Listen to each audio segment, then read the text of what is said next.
Hey guys, thank you so much for joining me for another exciting episode of Breaking Bitcoin Market Update. Of course, I am your host, Justin Wise, lead analyst and senior mentor at cryptocurrency.com. Hope you guys are doing absolutely fantastic wherever you happen to be tuning in from, whether you're watching us from YouTube, DLive, Facebook, and or Twitch. Shout out to all you guys over there on Twitch. If you guys want to show us some love, if you are a returning viewer or this is your first time to the show, make sure to show us some love wherever you happen to be by sharing, liking, following, and subscribing. We highly appreciate it. So, cracking right along, in today's video, we're going to talk about cryptocurrency potential.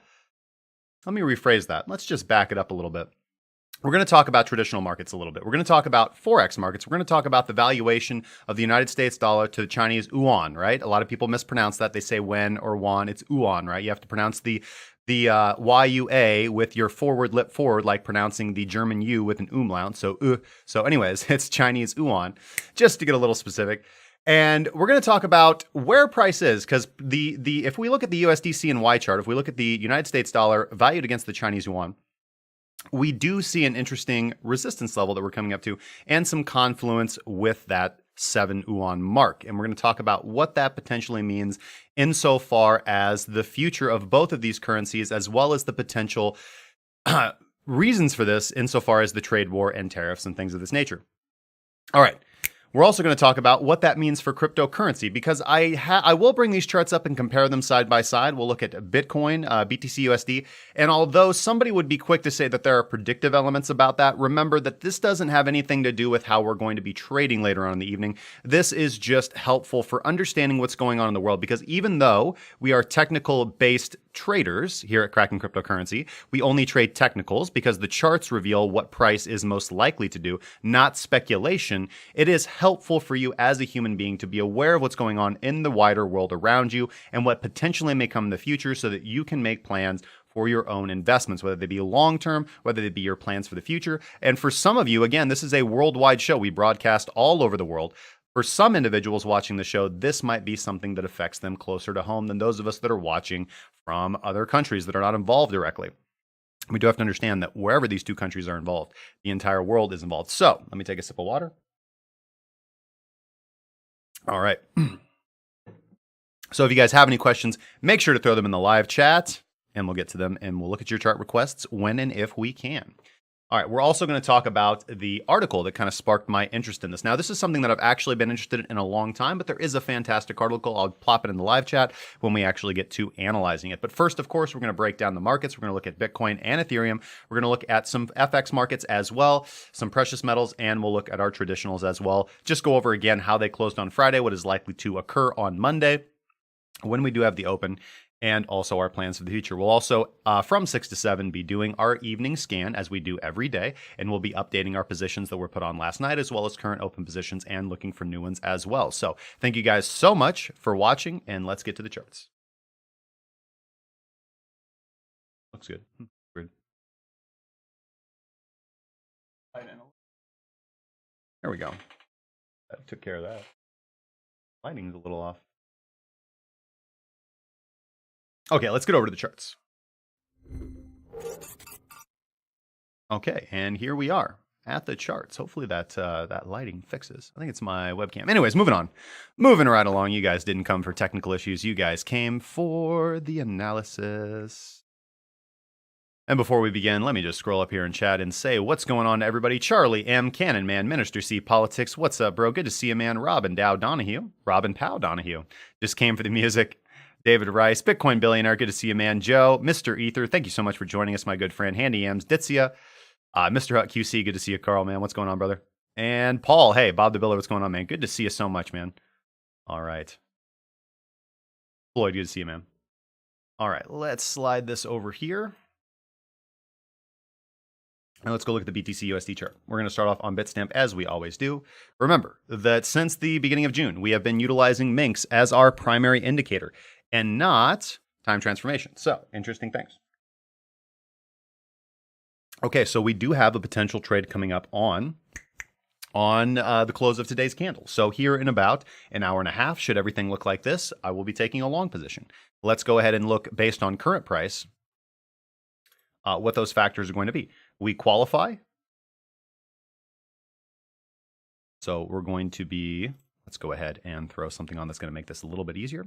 And we'll just look at indicator last value label.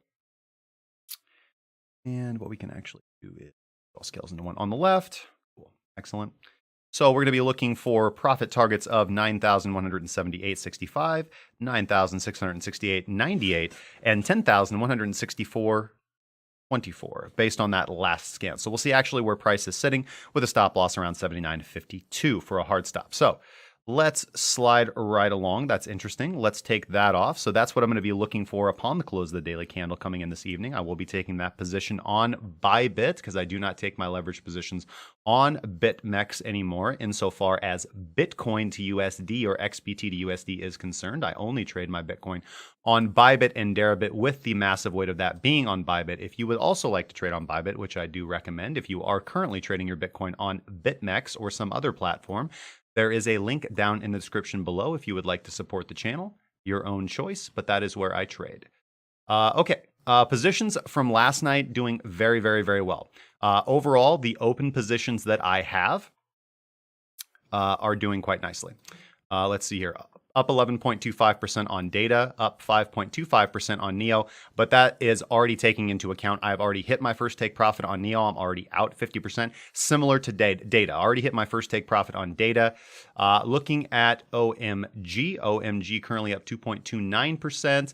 And then just about everything else except for Fetch AI, which is about up 2%. Everything else has either hit its take profit level or is around the 0 to negative 1% break-even drawdown range, which is typical. That's totally fine.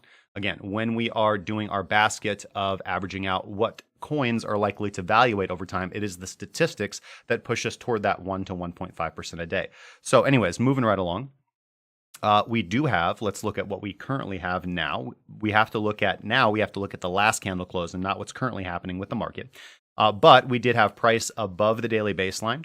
But we did have the Minx line, our BPN line, our signal line, below, or excuse me, our BPM line below our noise level. So within the noise area, which is, if we look at Minx, which is this black zone right here, obviously it turns from black to white, depending on where price is depending on where Minx is in relation to price, where price is in relation to the baseline, and just how the features of this algorithm are calculated.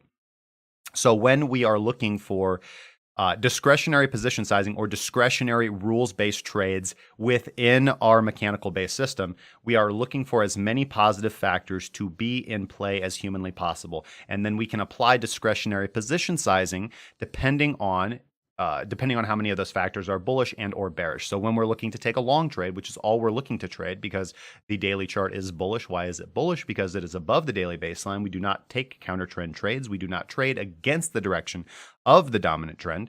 The only time that we do trade reversals is reversals within the dominant trend. That's about it. So in the direction of the dominant trend.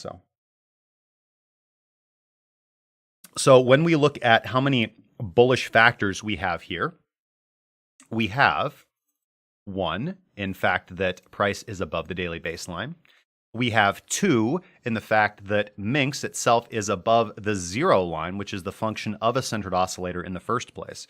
But we do not have 3 and 4, right? So 3 would be if Minx were above the noise area, right? That would be a long, right? Because obviously if the candle completes as it is, that is Minx traversing and closing above the noise level, which is the signal for a long, one of them.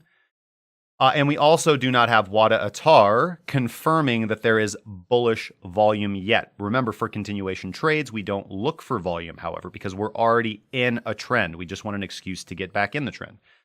So moving out, we can't base a trade intraday off what the current daily candle is doing because the current daily candle has not closed. So we're always looking at the previous candle that is closed to dictate our actions if we are looking for intraday trades. And on the close of last night's candle, we only had 2 of 4.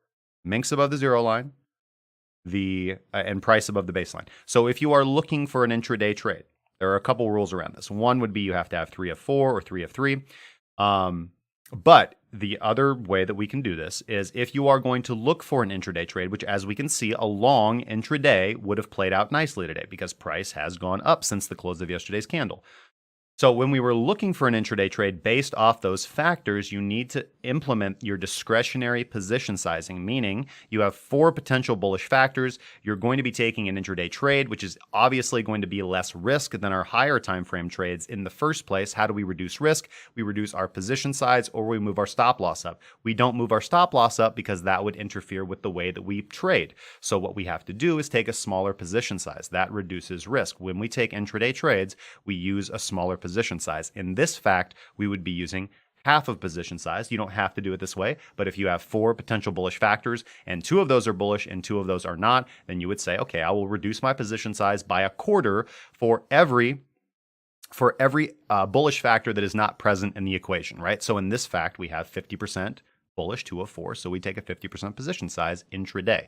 That's on top of if you're already applying discretionary, like static values to discretionary position sizing, and so that, okay, well, I'm allowed to take, if I, compared to my position size for a daily time frame trade, if I'm going to the 12-hour, I'm automatically reducing my position size by this much static. So we apply this on top of that. So if you're going to say, well, I already take a half position size when I go to the 12-hour chart anyways, now you're going to cut that in half again. So you're going to take 25% of your regular position size, so half of half, is the suggestion for how you would go about doing that.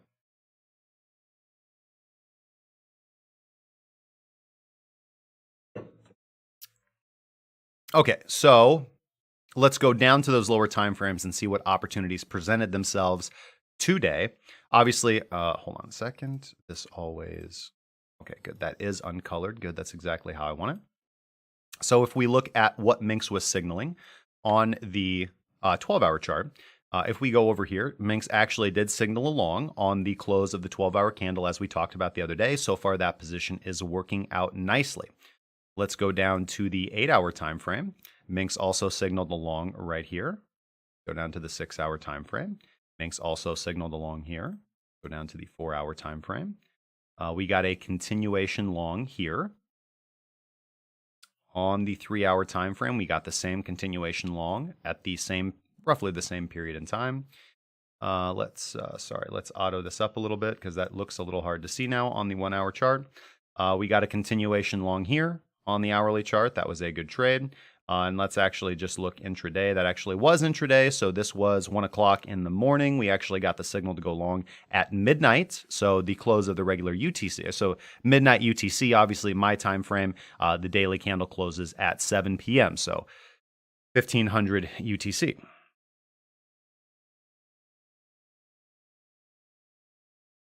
Sorry, 1700 UTC. I apologize.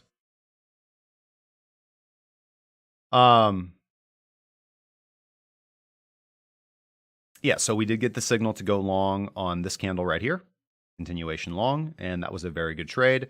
And Minx tells us to take profit on our long on this candle right here. So in right here for our intraday trades, in right here, out right here. Again, no intraday trades that I'm taking at this point in time. I'm only trading the higher time frames personally on my accounts. The reason why is because generally I prefer trading that way anyways. But secondarily, because there's a lot of stuff that I'm working on right now, i.e. position sizing, i.e. algorithms, i.e. advanced strategies, i.e. PTP coursework material, i.e. a lot of stuff. So I don't really have the necessity, the need to trade the lower time frames because I do quite well on the higher time frames. And I just don't have the time to do it right now. But all the tools and all the rules are there if that is what you desire. Okay, so... and again, on the hourly, just got a long signal on the last candle. But that is not one that we have taken, that we would have taken because WADA TAR, that is a primary signal. WADA does not confirm that trade. So there are individuals who will take that trade because, again, we've back-tested Minx with and without WADA TAR, with and without volume confirmation. It does well without volume confirmation. It does better without. So what is the odds that this trade will work out compared to others? Again, it's 50-50. Any individual trade has a 50-50 chance of completing, no matter how many factors are bullish. The way that we hedge against that, however, the way that we push the edges in our odds, however, as far as our capital goes, because our goal here is capital growth, is through that discretionary position sizing. So we won't look at any lower time frames because mostly I'm just concerned with the daily continuation long signal, which is something I'll be taking, assuming that everything looks the way that it does here in about an hour and 15 minutes. So let's get over to Ethereum. Ethereum USD signaling a continuation long as well on our Coinbase chart. And before we actually do that, sorry, let me just go down and look at the BitMEX chart. And yes, on the BitMEX chart as well, getting that same continuation long. So good. Just good to get that double verification.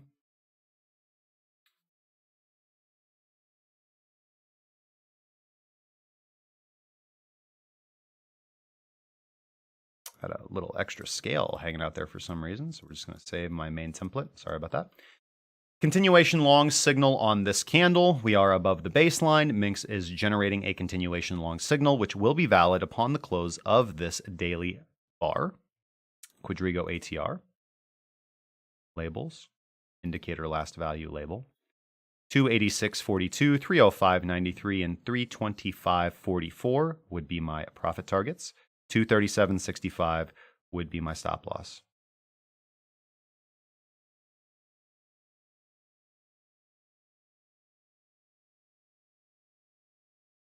Sorry.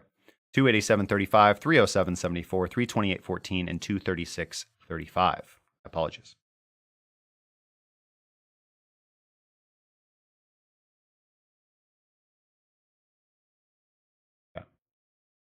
Now, on the close of yesterday's candle, what did we have? Let's actually take a gander.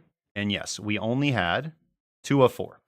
Minx above the zero line, but below the noise level, so within the noise area, above the baseline, and no WADA confirmation. Okay? Again, we don't need WADA confirmation for continuation longs. However, what we will do is take this off briefly. And we can go through lower time frames. Again, same rules as with Bitcoin, discretionary position sizing.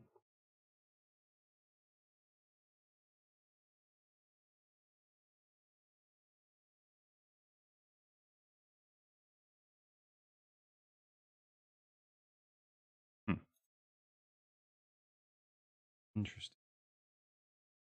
Yeah, I'll take care of it. Just a second, guys. Sorry about that. I see him. For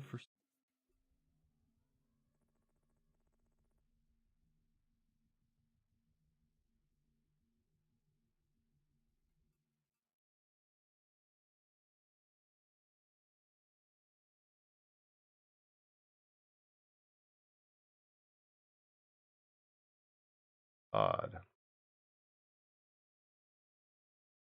Go to view page. Oh, okay, yeah. Got signed out of YouTube. Why I can.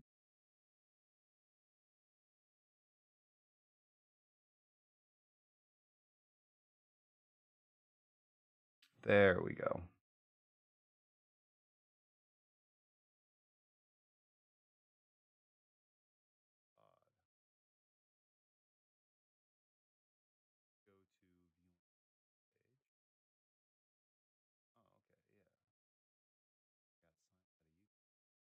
Hmm.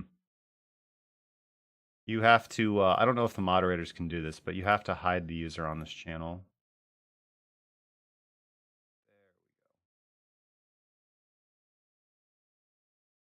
Is what you got to do. If you just put them in timeout, they will come back.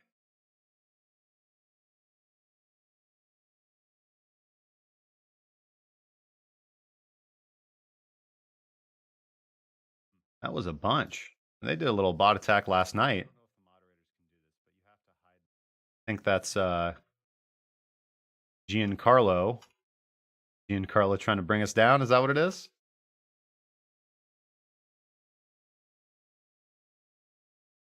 Does hidden mean they're permanently gone? It means that their messages won't show up on the channel anymore.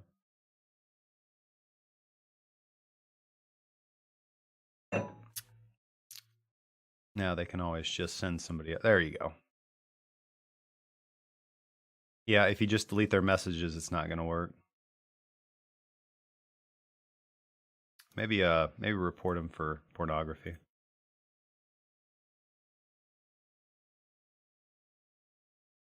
Sounds about right to me. All right. You guys are doing good, man. Thank you guys so much. Thank you so much to the moderators. You guys are doing a great job. Okay. Let's go down through the lower time frames on ETH USD. See what we would have gotten for an intraday trade. 12-hour signal along here. 8-hour here. 6-hour here. We're out of auto. There we go. 4-hour gave you a long here that was a loss. Let's see here. 3-hour gave you a long that was most likely a loss as well. Excuse me. The hourly gave you some okay signals here and here. Just as the hourly gave you some decent signals on the Bitcoin chart as well. But overall, what do we look for? We look for the strength of the good signal. This was the last long, continuation long that we got from Ethereum. This candle closed at 251.55 and price ended up rising 15% from that signal. The other one we got was here. Price ended up rising 13.38%. We got another continuation long here. Price rose roughly 45%. And here's our primary long signal on this candle right here. The candle closed at 164.74 and price has risen almost 80% since then. So good things. And another thing that I just want to point out is looking at the price of Bitcoin in totality. If we just, go look at the hourly, just look at the hourly, like what dump, man. We've just marched our way back up 8% ever since all this. And everybody lost their mind. Everybody absolutely lost their mind over here. Just volatility. That's what it is. This is the life we've chosen, guys. Nothing to panic about. You never get panicked, man. The market should never panic you.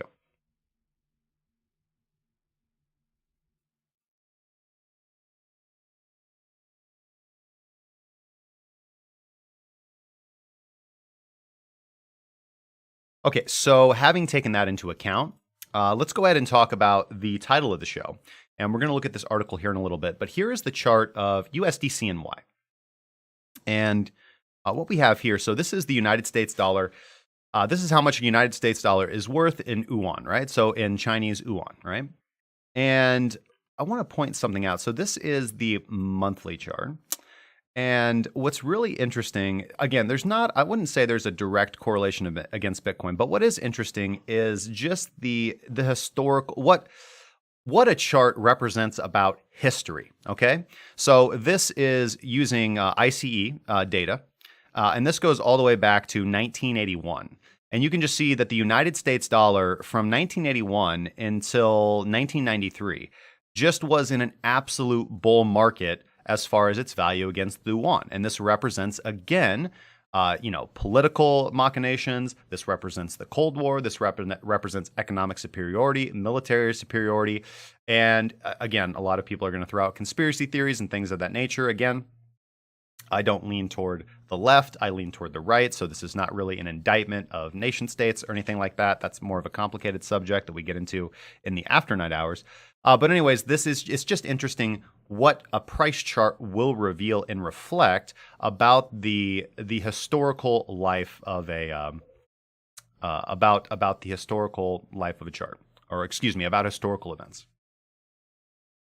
Anyways, and then from the period of 1995 to 2005, there was pretty much no Bitcoin millionaire, says Muggs, making ultra gain. From the period of 1995 to 2005, the exchange rate was pretty flat, right? And what have we seen since then? We see that since 2005, as China has achieved greater economics, I wouldn't say greater economic superiority than America, although that is a debatable topic. Not really a debatable topic in terms of dollars and cents and overall economic prowess.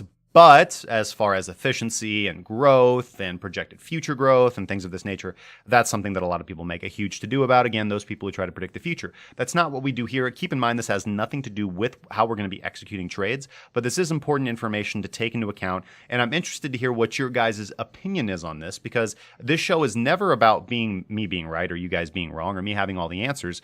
I like to generate genuine, interesting conversation and kind of and share my opinion, right? Share my opinion. So what's interesting to me, obviously, we were fairly aware. Again, this is a little bit before my time because I graduated high school in 2005. So it wasn't until I was in my 20s that I really started paying attention to a lot of things. And again, I was not raised with an understanding of finances whatsoever. But since 2005, the value of the dollar against the Chinese yuan has dropped precipitously. It dropped from 2005 down almost 27% to 2014, the end of 2013. And I just want to point out how significant that is in the currency markets. That is very, very significant. All right, that is war provoking. That is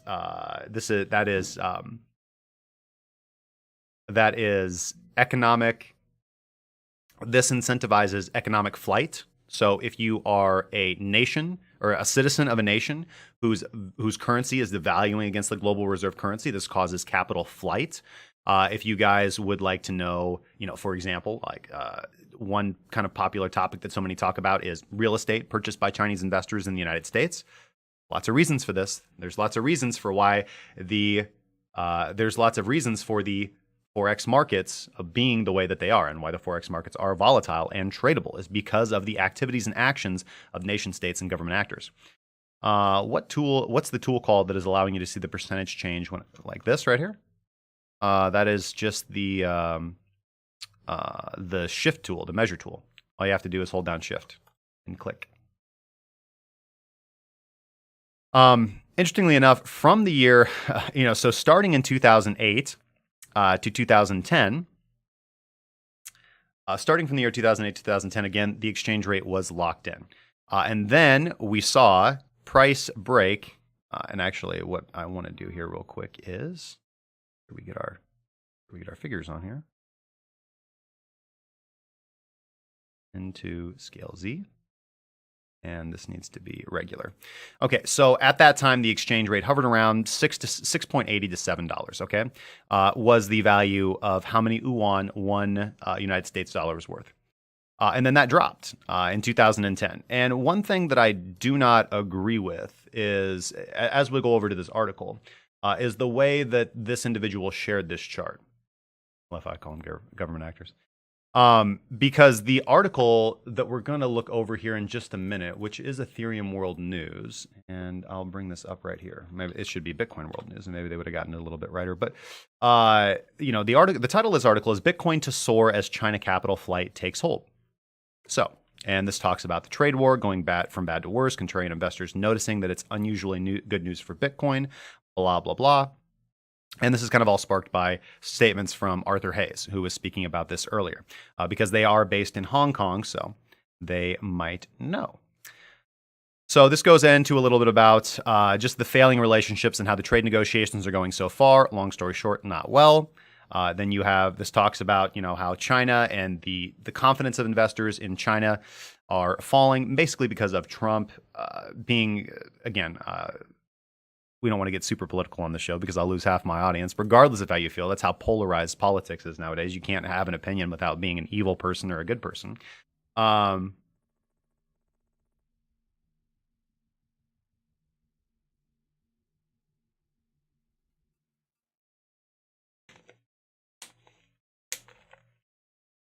Sorry. Kobe'd that. I want to let you know, guys, I Kobe'd that. But this article goes on. When this article gets into the charting, let's see here.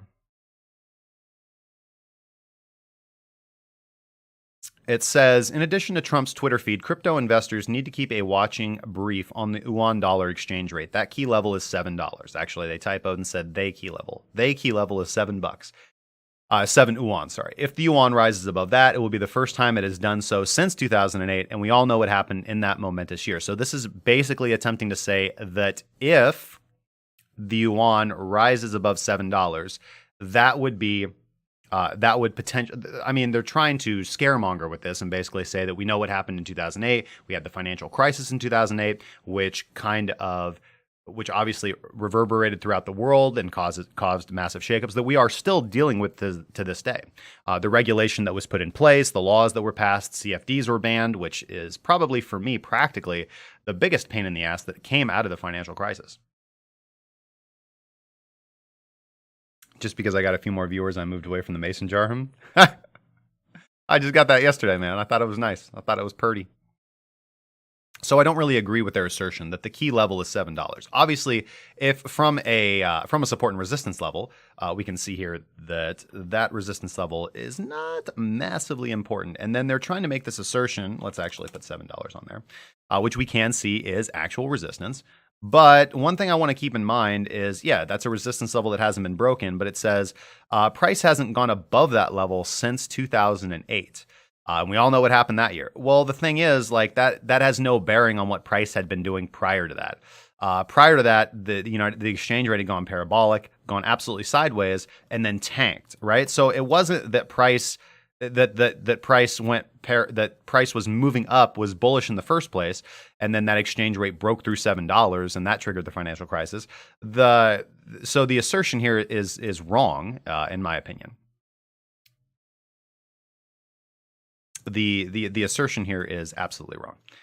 That because that is assuming that price was moving up, that the exchange rate was moving up and breaching a $7 level that hasn't been breached since 2008, thus triggered the financial crisis. If you just look at the chart objectively, you can see that that's absolutely not the case. You can see the price was moving sideways and broke down and then broke back up in 2016, tested that resistance again and got rejected. Now, from a support and resistance standpoint, what does multiple tests of resistance often mean? It often means that resistance is a weakening or has the potential to weaken, and we can break through that level more easily. Generally, resistance holds on the first or second go around.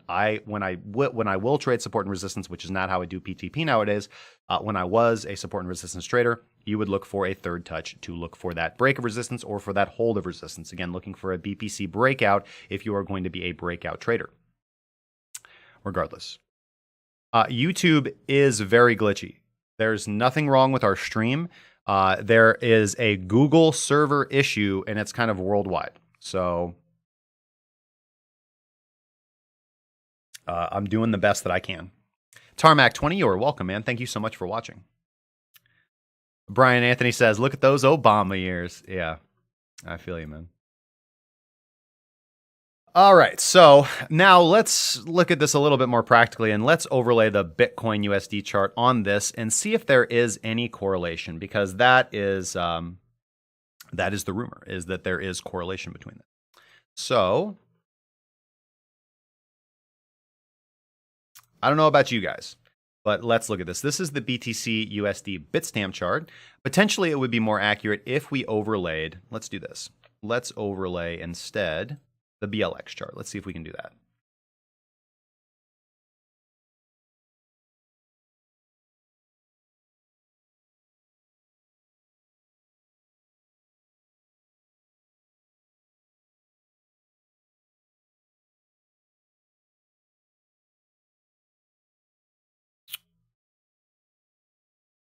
I don't think it's going to like it.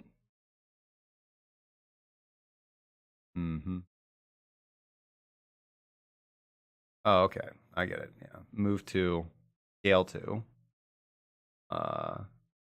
New left scale. There we go. Okay. So what we can see is that the exchange rate between the dollar yuan did bottom out with Bitcoin's price at roughly the same time. Now, I just want to I'll cut through the fat of this, man. I'll just cut through the fat of this. And the point is that capital flight from China, due to the exchange rate from the United States dollar to the Chinese yuan, is potentially going to trigger more bullish activity from Bitcoin, right, in the Bitcoin market. The reason why is because individuals who are Chinese investors, individuals who are Chinese citizens, or foreign investors who are holding Chinese yuan in the first place are looking at the chart and they're seeing the potential breakout of the exchange rate between the dollar and the Chinese yuan, which would mean the devaluation of the Chinese yuan. And also there is the risk that the Chinese government would devalue their own currency in order to make exports cheaper, to get through, to kind of hobble through their trade war. Meanwhile, should that happen, their dollar value would go up, and China is holding $1 trillion in United States dollar treasury notes, so that would benefit their private investment better. Now, would that be good for Chinese citizens? No. Would that be good for economic and global trade? No, but that might be okay for the Chinese nation state, insofar as its governments and economic activity is concerned, not necessarily the individual economic activities of its citizens. So we have to remember that governments don't care about their citizens. Governments only care about propagating their own sustenance, right? There is nothing benevolent about any form of centralized authority. There is nothing benevolent about central banks or governments. It doesn't matter how good they are. They are institutions of man. They are generally corrupt. They imbue individuals with power, and power corrupts absolute. Power corrupts absolutely. This is the oldest adages are adages because they're absolutely true. So there's no, again, this is why I lean toward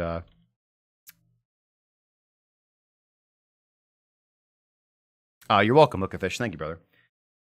So what do we see? Obviously, we also have the news of China recently deciding that they want to crack down on Bitcoin mining. Now, keep in mind, the cryptocurrency is legal in China, but exchanges are not. Exchanges are not. And stealing electricity to mine Bitcoin is also obviously illegal. And that's generally, if you actually look into the details of individuals who have been arrested for Bitcoin mining recently, they've almost all been individuals that were stealing electricity to mine, if you actually look into a little bit of the reports. Stealing electricity to mine. Now, we do know that China has added Bitcoin mining to its infamous "we want to ban" list, but they haven't moved forward on that yet, and that is subject to change at any point in time. But they do view Bitcoin mining as harmful to the environment, at least that's their justification. But whatever they may or may not be doing behind the scenes to either accumulate Bitcoin, they probably don't. They may or may not. You know, a lot of people who are in the cryptocurrency markets thinks that every government has a desire to amass a large stash of Bitcoin because they see it as the future. To be quite honest with you, the world is already, that might be true, but in general, the world is already so chaotic that if you really think that there is some massive global conspiracy about Bitcoin, how do I put this? How do I put this without offending the conspiracy theorists out there and also being my sane, rational, calm self? So short answer, none of this stuff matters, because none of this stuff matters to my personal well-being, and there's little that I can do about it. So all I can do is navigate in the world that I'm in and do the best that I can to change the world within the sphere that I can change the world. But the reality of the situation is that most likely not every government cares about Bitcoin, because their world is so insane already, right? They have politics and established currencies and what is currently going on and everything that is crazy in the world already when you get into the form of economic nation states. Look what's happening between the United Kingdom and the European Union, for example. If you think that their most pressing concern is Bitcoin, you guys have been watching too much Alex Jones, okay? Now, I'm sure that there are countries out there or individual actors within countries that are actively interested in Bitcoin, its plans for the future, and have plans for either its manipulation or accumulating or manipulating. Again, doesn't matter. Doesn't really matter, because you're going to have individual actors within every government. It's not like every government is just a hive mind that works together in synchronicity. It's not like the Illuminati or whatever exists and is a hive mind that works together in synchronicity. The reality of the world is that you're going to have multiple different agents and actors in all aspects of market activity, in all aspects of political activity, in all aspects of economic activity, who have their own motivations and incentives, and those are all subject to change at any point in time. It's chaos theory, okay? There is not, I firmly believe this, and I know this is going to probably upset some people, because, again, people who are cryptocurrency enthusiasts, some tend to have a bias toward conspiracy theories, which is totally fine. They're interesting to talk about, and there are some that I believe in. 9/11 is a good one. But insofar as everything is a massive global conspiracy to bring in the new world currency and all that stuff, listen, guys, the world is crazy enough as it is. And are there probably people out there, or even powerful, extremely powerful people, or governments or nation states with that goal, with that end in mind? Yes. But the world is not run by one centralized institution. The world is an insane power grab, Game of Thrones style, smash 'em up, celebrity deathmatch claymation style chaos sphere, okay? And if you are being able to get up out of bed in the morning, make your bed, come to the markets, make your money, take care of your children, and live a fulfilling life, you're doing so well. You're doing better than 99% of, I don't want to jump out there. Yeah, I'd say 99% of other people that are out there living. We focus on what we can change in our personal lives. So our own personal growth and development, your relationships with your family, your relationships with your local community. And then if that is all good, then we can start focusing on the greater world at large. And focusing on the greater world at large and neither of the previous things, which are requirements to being able to deserve to be an actor on that scale or on that stage, is the reason why we've all kind of crumbled, or society has crumbled internally. At least it feels that way socio-emotionally. Like everybody doesn't feel faith in their institutions. Everybody doesn't feel faith in their communities. Most people do not feel faith even in their families. And that's because we have, I think a lot of it has to do with the news. We have broadcasted this TV showing us nothing but global news and fear and pain and panic and death 24/7 in your face, blasted into your ear holes. You add into that the internet and the difficulty to discriminate what is true and what is not. Not that I'm, again, in no way, shape, or form think that I am advocating for censorship, because I think that the way that it is absolutely right now is perfect. I think that the world, the way that it is, could be no other way, and it is this way because it is supposed to be this way. If it was supposed to be different, it would be different, right? And all you can do is your absolute best to achieve and succeed within the structure that you're in. If you can complete levels 1, 2, and 3, personal growth and development, family personal growth and development, or family growth and development, and community growth and development, then and only then can you step out and try to change the world. Truly, firmly believe that. Because the people who end up changing the world in a sustainable way are the people who deserve it, right? The people who deserve it and are humble and who approach it with an open and honest heart, right? And people who don't have their personal lives in order do not have an open and humble and honest heart. In general, that's my experience. So, back to technicals. Thank you, Tarmac. Love you, brother.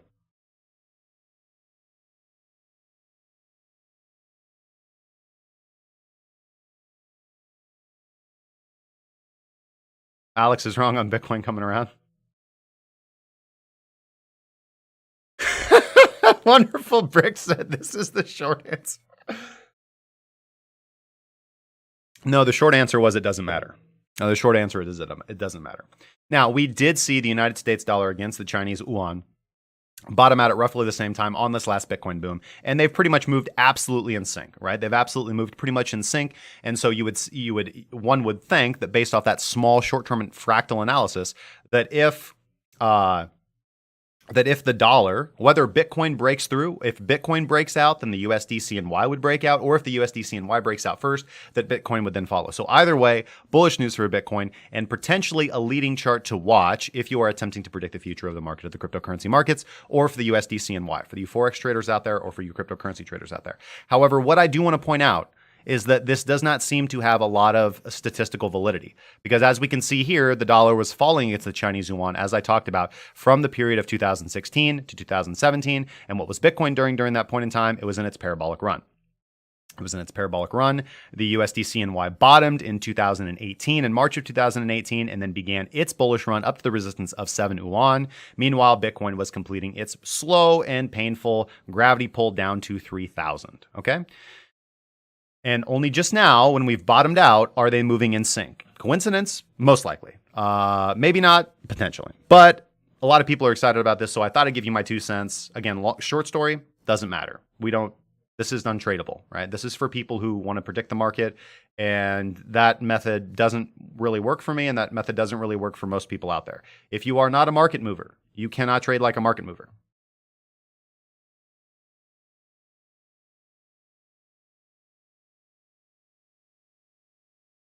Thank you, Michael. I appreciate the sage hat, brother. I will wear it on stream.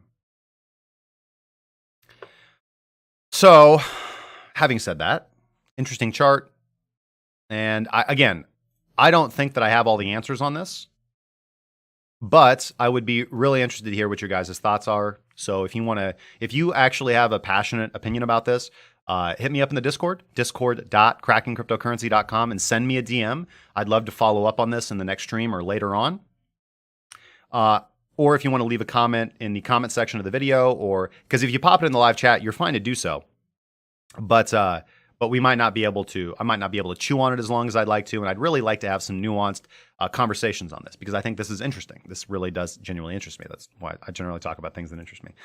So having said that, though, let's go ahead and look at our Forex markets, and then we'll look at traditional markets, and we will kind of get a game plan for Monday. And we're creeping closer to the break, and then we'll start our daily scan after we look at your requests. And so for this, we're going to go to the daily, and we're going to get off USDCNY, and we're going to go to the euro dollar. We're going to bring back our bar charts, and we're going to make sure that everything is how we want it. We want Quadrigo off. Save indicator template. I have to do this like all the time. Okay, so euro dollar. Is there a trade to take? No, absolutely not. There is not a trade to take. Yeah, no trade to take. Dollar yen. As we said, yesterday was a continuation short after our first short right here. So on the dollar yen, we did get signal to go short here, and we didn't really get an exit signal for that until here. So you'd have exited potentially on the close of this candle. So decent trade. I'm sure you probably hit your first take profit here with somewhere. And again, on the close of this candle and in another continuation short. Pound dollar. We did get a continuation short on this candle right here, and it is currently going against us. We will keep our eyes open. The last primary short that we got on the pound dollar was a gorgeous trade. Minx called this beautifully on the candle directly after the close below the baseline. And we'd go 1, 2. We could have actually taken it on this candle. So 1, 2, 1/3 reduced position size on this candle right here. Short on the pound dollar on the 12th of May. And down to the down we go. Aussie dollar called along yesterday and looking pretty good. You had a pullback to the daily baseline, and we're going to close back above it. So far, price looks good on the Aussie dollar. Dollar CAD. Let's see here. Nothing really going on with the dollar CAD. No signals on the dollar CAD. Some bullish expansion right here. As price did break above the zero line on this candle, but also closed below the baseline on that same candle. So just a fake out, really. And WADA did give you a signal to go long on this candle if you were using WADA as your primary indicator. And price went pretty well for you. Price ran up about 75 pips. Not really what we want out of a daily trade, but not terrible. Dollar Swissy. Again, we got the continuation short on this candle. Got told to go long on the dollar Swissy on this candle, and price is moving in our favor. Currently up, if we would have entered on the close, currently up 14%. Euro yen, another short as well. Actually got the signal to go short on this candle right here. And the euro yen would probably be, so far, our most profitable position. Short from this candle right here, and we'd currently be up about 174 pips. Euro pound, again, Minx did signal along on this candle right here, and euro pound would have been a gorgeous long trade. Would have had currently be up about 217 pips. Kiwi dollar, nothing to do. CAD dollar, nothing to do. Dollar Aussie, nope. Dollar euro, no. And here we had here's the dollar yuan on Awanda, the broker where I trade. And we actually got a continuation long on this candle, and price is going pretty well. We got multiple continuation longs on this bullish rally. On this candle, we would have taken another long. And on this candle right here, we would have taken a long. Beautiful pullback to the daily baseline and just caught all of that movement after our original long signal right here. So just beautiful. Minx doing great work on Forex. So as I say to people, yes, we do trade cryptocurrency. That's what we specialize in. But before this, I traded Forex. Before that, I traded equity. So Minx, I backtested and developed it on the euro dollar, the gold and palladium charts. I also developed it for the NQ and for the S&P 500 and E-mini futures. So this works well regardless of where you want to go use it.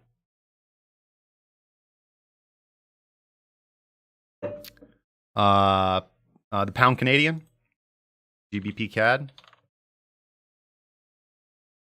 Pound Canadian signaled a short on this candle right here, and actually we could have taken it because we do see WADA confirming on that candle. So beautiful short, and nothing to do right now, brother. Honestly, I would be looking at this for either a continuation short. Should we reject from the baseline? And again, tertiary PTP strategy, which for those of you who are not in the group are most likely not ready for this. If you're only getting the information from the live streams and you are not in the group, you probably don't want to set limit sells or limit buys at your baseline.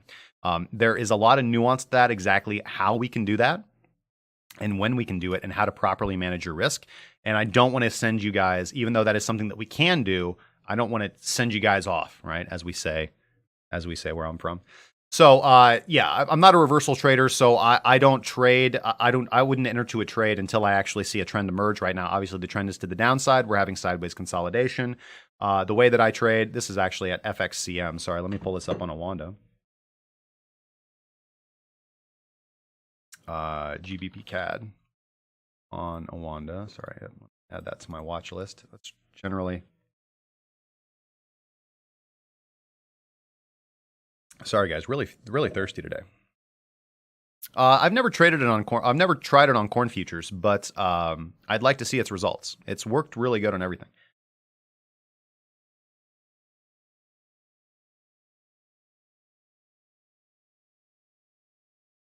Really off today. I wonder what's going on with that camera, man.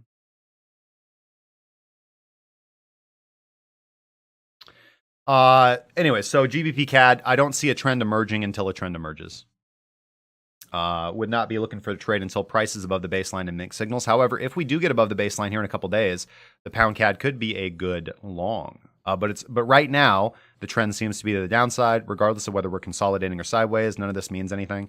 Like this hammer candle right here. Yes, we did reverse, but it did not generate a trend. And the trend will be a trend when it establishes a trend. So right now I would be having my eyes open for a continuation short, which since Minx is pulling back to the zero line, I would be looking for it to turn the other way. So let's look at gold.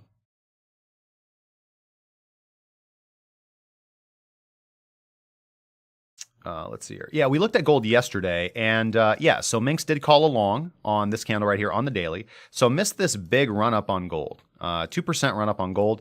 And sometimes you're just going to have that. Sometimes Minx is going to call them beautifully, like where she calls this long movement right there. But what I want to point out to you guys is that often if we look at gold, when gold goes below the baseline and violates the trend to the upside and resets our indicators, and then breaks above, often on a very large candle on strong momentum, the trend continues for quite a while. And yeah, what is up with that? The camera is in auto mode for some weird, crazy reason. I just saw myself go purple.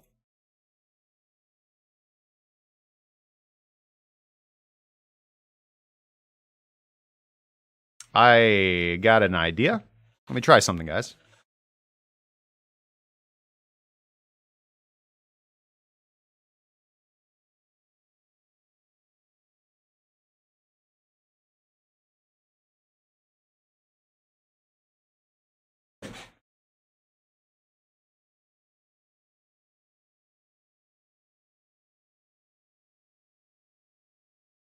See if that works. There's one other thing I can do, which is this.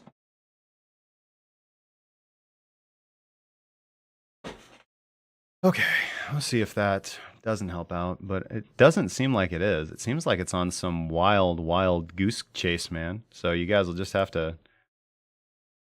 Weird. Never had the camera do that.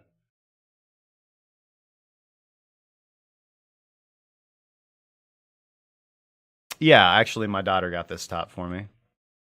Wonderful Brick says this is the best part. Technical issues on the home front. Oh, I think I know what it is.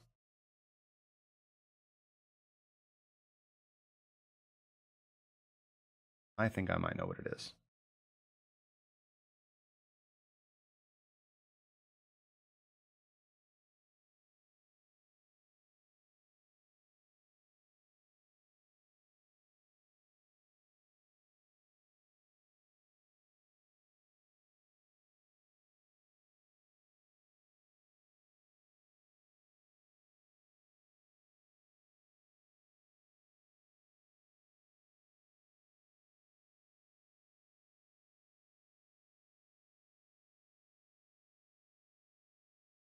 Huh. Funny.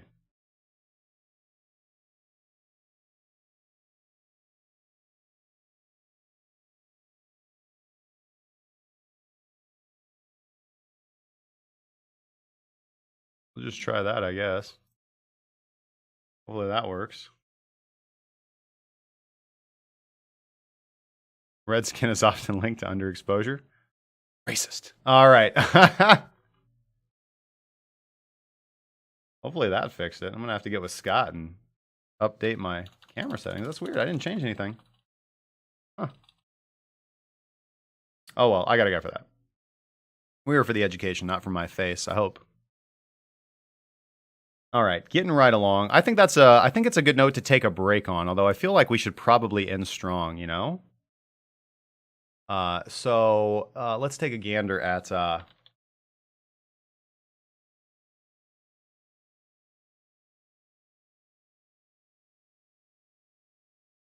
Anyways, let's take a look at Palladium on Wanda. Here we go. Palladium on Wanda is, let's see, we did get a long trade on Palladium here on this candle right here. And that was a very good trade. Price did end up running about 2.91%. Price is now below the baseline. And we may have a short tomorrow. Of course, the markets are open right now, but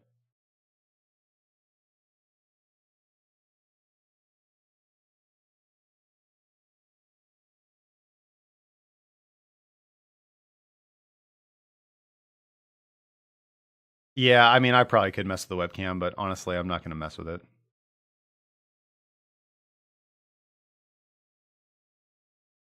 I got too much to do. I'll play with it tonight. Thank you guys for your patience. Love you guys very much. Okay, so nothing to do on Palladium. And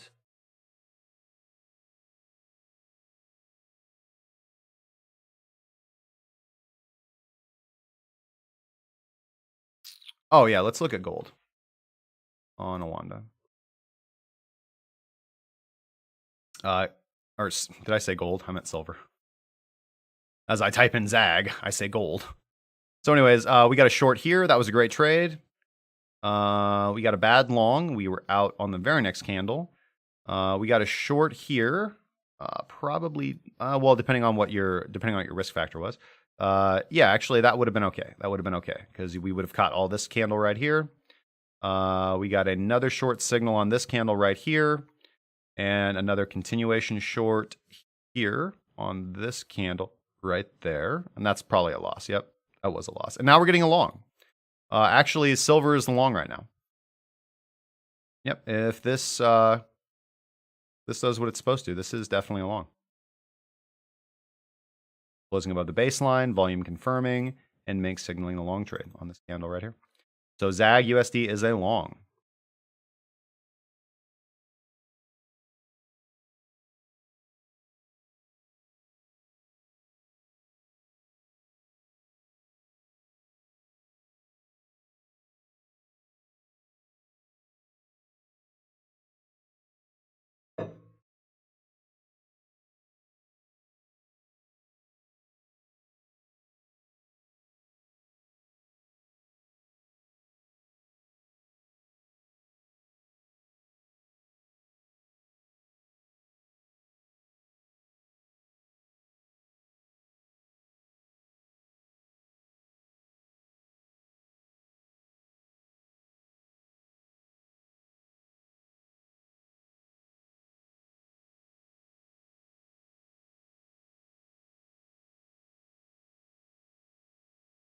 What exchange do I use for regular markets? Awanda.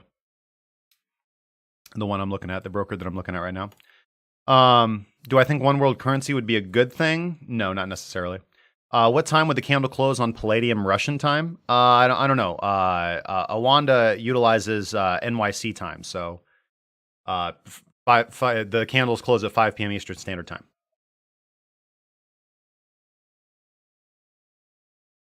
So the market just opened, so we'd have to wait until tomorrow evening to take this trade. Man, that is like super weird.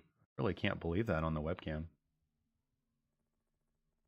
Thank you so much, Don Escu, for the follow over there on Twitch.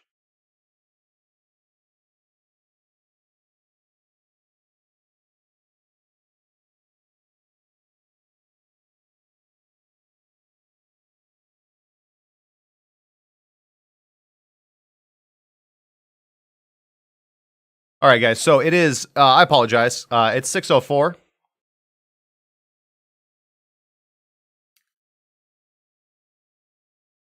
Have I ever seen the gold silver ratio like this, 89-1? I want to get to, I'd like to answer that after I look at some statistics, because if I gave you an answer off the top of my head, it wouldn't matter. So I'm going to say no off the top of my head. Of course not. But I would have to go back and just run the numbers and tell you if I thought, based on that, whether it was relevant. Light Rainy. Awanda. Sorry. I had to think of the answer to your question. Awanda is the broker that I use. It's the same one that I'm looking at right now. So when I'm done with PTP, I will go back to trading Forex, as I've said. Man, what is up with that? Anyways, guys, I'm going to take a brief break, just go refill my my water cup. And when we get back, we're going to go back to cryptocurrency, look at your cryptocurrency requests, and then we're going to start doing our evening scan, updating our positions from last night and putting on new trades, guys. So don't go anywhere. While you're waiting, of course, if this is your first time to the channel, make sure to show us some love wherever you happen to be watching us, whether that's Facebook Live, D Live, YouTube, or Twitch. Give us some follows, subscriptions, thumbs up, shares, whatever you like. Even to people you don't like, it's totally fine with us. All right, and if you are a fan, if you guys are one of the homies or how do you say, what's the female homie? Homettes? Homies and homettes? Yeah? You guys hit that thumbs up button. We really like it. So I'll be right back, guys.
All right, and we're back, people. There we go. What the heck, man? That's really bad.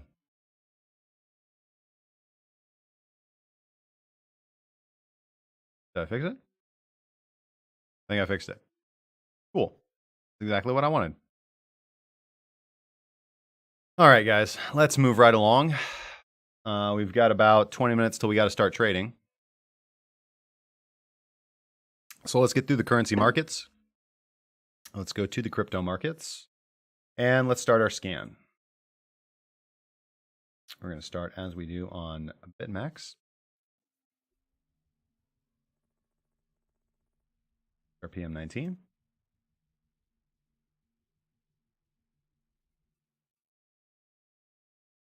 Okay, XRPM 19, we actually need to load up time transformation because that was a trade taken with TT. We can just type in cracking. There we go. Let that compile real quick. That's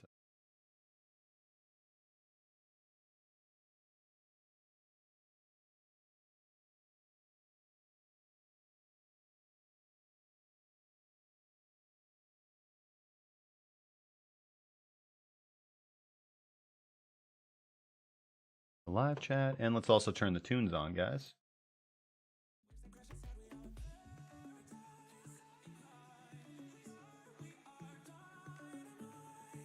How much above liquidation price should I put my market close? I'm 100 leverage with $300 above liquidation now. So I never recommend that people do 100x leverage. That's totally your choice. Generally, that's going to be best if you are doing that. Again, there's no statistical advantage to going 100x leverage because your banks are because you have your bankruptcy price that kicks in there because you have your maintenance margin. Okay, so you're only covered by half of your initial margin when you go 100x. That effect becomes less pronounced at 50x or lower. Again, if you want to trade high leverage, it becomes the least pronounced, the nicest balance between I'd say higher leverage and your margin fee, or where your bankruptcy price is going to hit. Or your liquidation fee, which is your bankruptcy price minus your maintenance margin, is less pronounced at 25. It's not great at 50 and it's terrible at 100x. So at 100x, you are literally only protected by half of your margin. So I got a full webinar on that. I got a full spreadsheet of how I break that down, but I can't really give you advice on how to where to set your stop. I mean, you want to set your stop loss so that it's within your liquidation price. But the way that BitMEX does stuff, especially on that 100x leverage, you're going to be lucky not to get cranked out, man. Because again, you're only protected by half your leverage, so your wiggle room is non-existent. Okay, anyways, let's go and see how the daily is going to close. It looks like XRPM 19 is going to close under, so that's going to be potentially a trade that I'm going to exit. Basically at break even. Go take a gander up here. Currently up. It really hasn't really moved. Entry price 5108.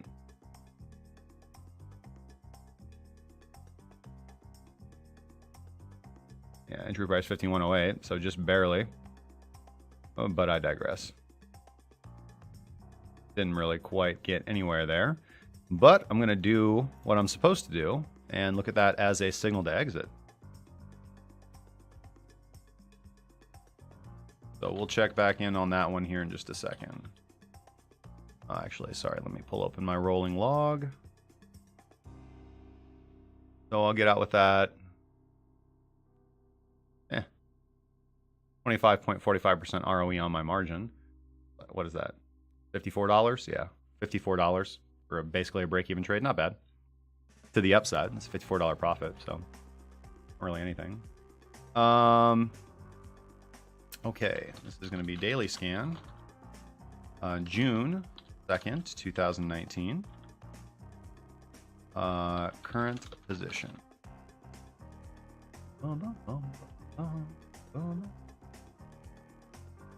And actual.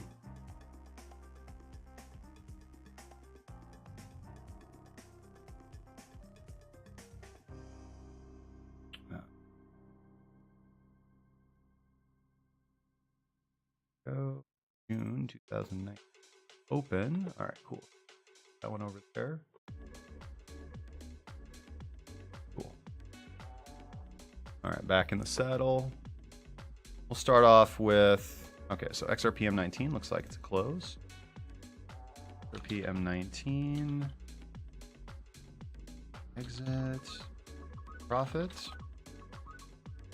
All right, so we'll start off with all open positions right now. Currently, P&L on all open positions is 69.72%. So we'll start off with ETC USDT. And we'll go to all exchange. Ethereum Classic USDT is one that we're long on right now. Average entry of $7.60. We've taken profit at excuse me. Why is that? Doesn't look right. 63. Yeah. No, 813, 867, and 921 was our last take profit that hit right here. So if you guys got a trailing stop on, really good. Otherwise, this looks like one we're out of. So fully completed trade, exited at 921, strike through, which would give us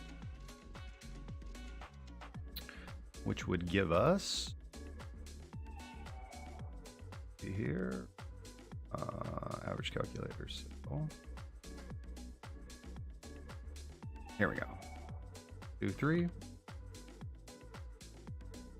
Hold 50 here, 30% here, and 20% here. So our average sell price was 850.08. All right. All right.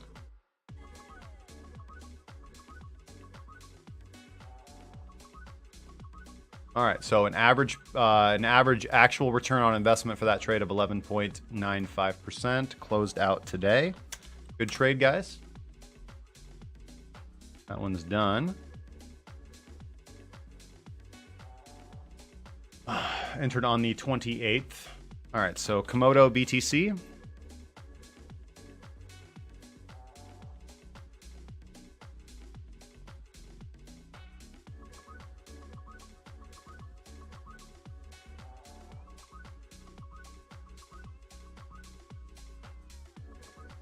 AMD BTC.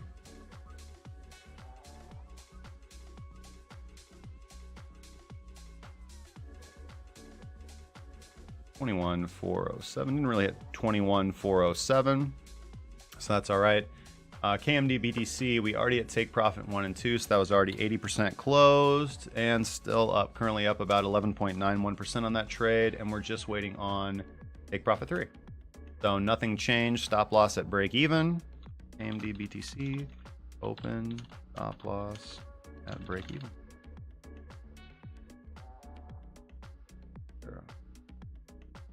Data BTC is another one that did really good today.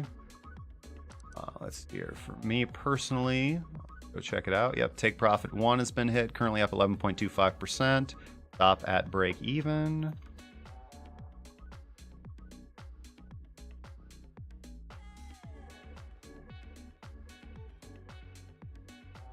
Breakthrough, and that's 50% closed. Ethereum Classic Bitcoin.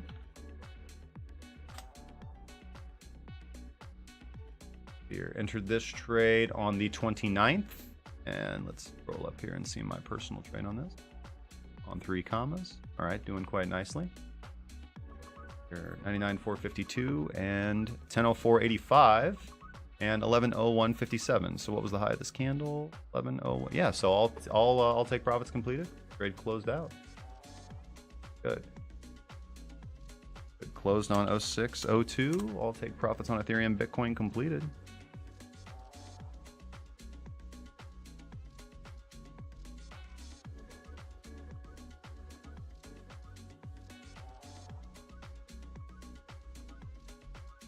Speaking of which, I said that I was going to think of a better way to do this, and so I do have a way to do that.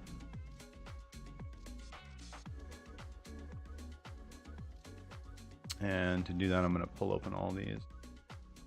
CryptoMeister asks, what does Walton Chain look like in YouTube? We're going to get to that, brother.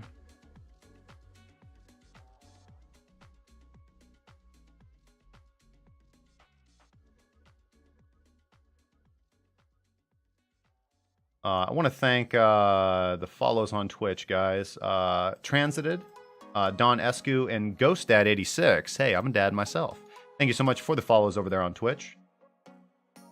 Cesar Suarez, only SPHK, and Vas Schulholm. I think I said that right. Probably not. Thank you so much for the subscriptions over there on YouTube. All right, so Ethereum Bitcoin is closed out. Whoa, what are we doing? Go to the daily. Neo BTC, another good one. Let's see here. Neo BTC is already 50% closed out. Stop loss at break even. Up 5.25% personally with my stop loss at break even currently. All right, so nothing to do. No early exit signals. This one was called with time transformation, so no early exit signals. Minx, however, is telling us potentially that we need to exit this trade. This is an early exit signal for Minx. But this trade was generated with NeoBTC, so we're just filtering out all the trades that were called with time transformation, and then here pretty soon everything will have just been called with with Minx anyway. So ZAC BTC. Let's see here. Nope, telling me to do nothing.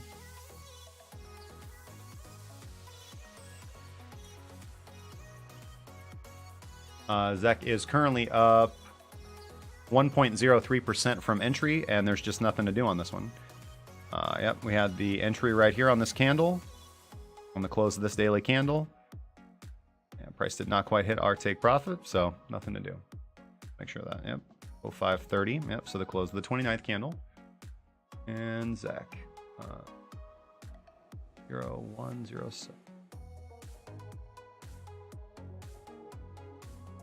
I'm tripping.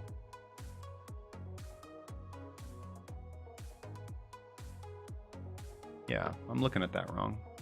Oh, okay, yeah. No, we did hit TP1. Sorry. BTC TP1 hit. Tripping. All right, now stop loss at break even. Cool. Got that a day late and $1 short. Good thing 3 commas does all that stuff for me. All right, Zem, that one already hit TP1. I think this one hit the stop loss. I think I saw that alert come up earlier today. Let me actually check. Is it open? No. Yeah, Zem's closed out. Came back down to the stop loss. Zem BDC closed at break even after after TP1. Good. Zem's done.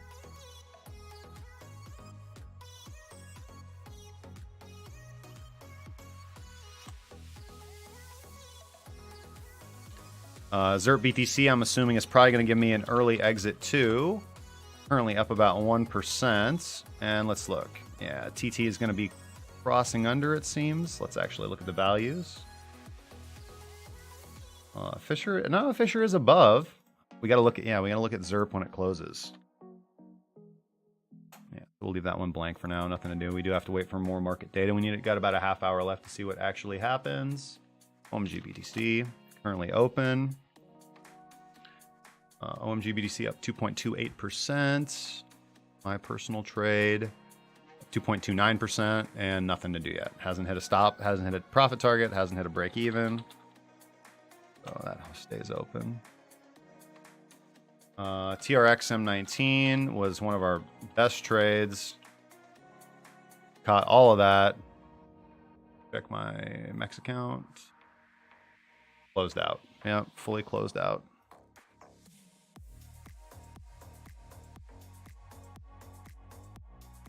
Cool.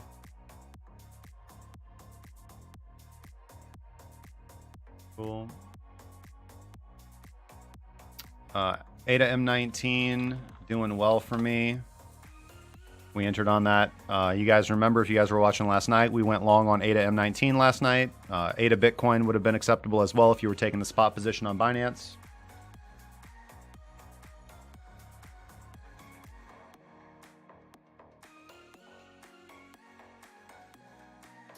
Oh, no link to our Twitch in the YouTube description. Human from Earth. It's TW or Twitch. It's twitch.crackingcryptocurrency.com.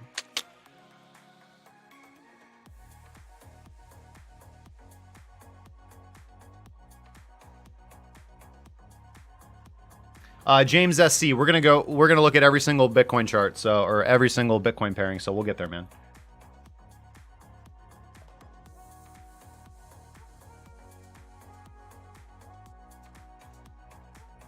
William H, what are you salty, man? I love when these trolls come in the chat, man. They really do amuse me.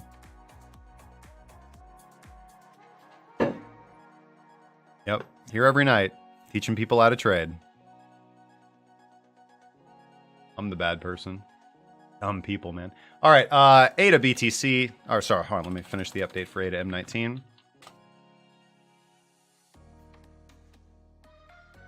Let's see here.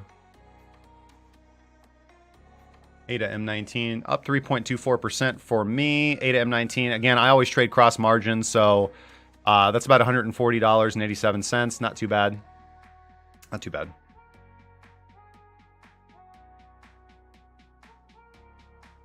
Not crazy, but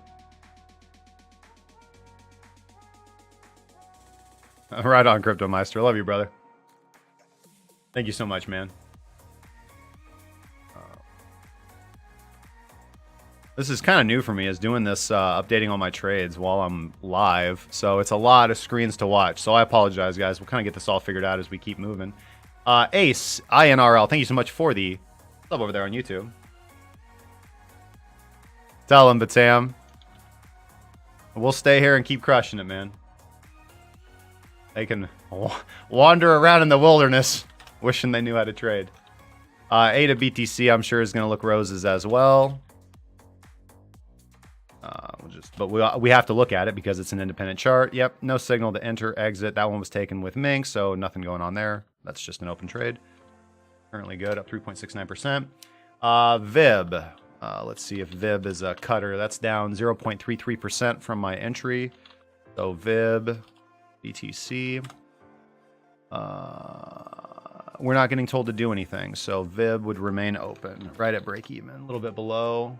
AGI BTC is down 0.68%, so let's check that bad boy out. Actually, sorry, let me double check this. 656. Yeah, we didn't chase it, no. So nothing to do on that. AGI BTC, again, I believe these are all coins I called last night. Yeah, starting with VIB, starting with ADA M19, yeah. So starting with ADA M19, these were all calls made on the stream last night. All right, so no, we didn't chase AGI yet. Are we getting any signal to do anything? We're not. We're not. Minx is telling us to do nothing, so AGI remains open. In fact, nice pullback to the daily baseline.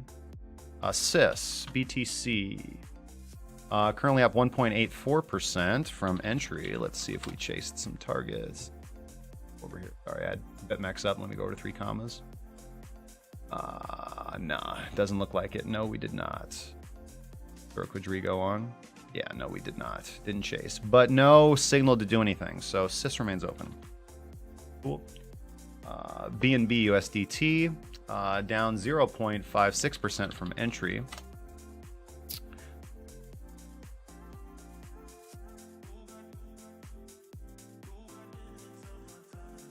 No signal to do anything, so that remains open.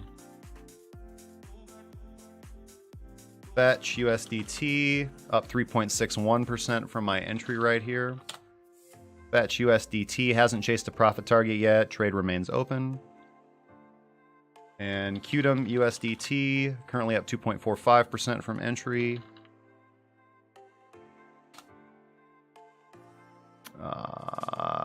Cool. Hasn't chased the profit target yet, so it remains open. Nothing to do.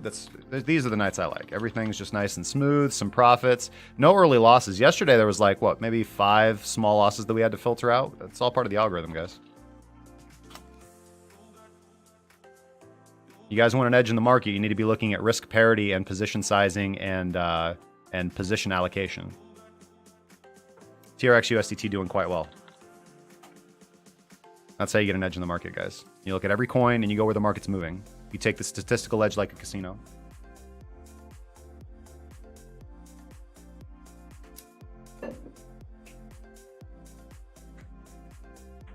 How about Harmony USDT? Yeah, we'll look at it, man. In fact, I need to add that to...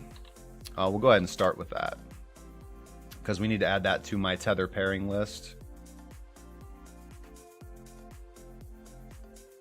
Add to watch list and buy symbol. Okay, and we need to go to, what's its SAT value? 1 BTC. Its SAT value is 231, so that is a low SAT. So that goes in low SAT territory. Watch list, and it's going to go up the list quite a bit, up here to the 200s. Right about here, in between singles and D and T is where I put that on the risk factor. Looks like shite, man. Let's go down and start where we have to start where we can get a baseline. We have to have a piece of the puzzle. You can't have just no pieces of the puzzle. So we got to do the hourly. Yeah, this has been nothing, man. Launch did really good at the start. You know, from its launch, where did it open at? Its open price was 180. Yeah, its open price was 180. And it ran up 80% from its open price, up about 800% in total from the initial IEO. So yeah, this is going to run. They all do. All the IEOs run, but you guys got to wait for price to go back down roughly to its open price or its IEO price. Everybody's going to dump it down to that price, and then when price trends, it's going to go to the upside.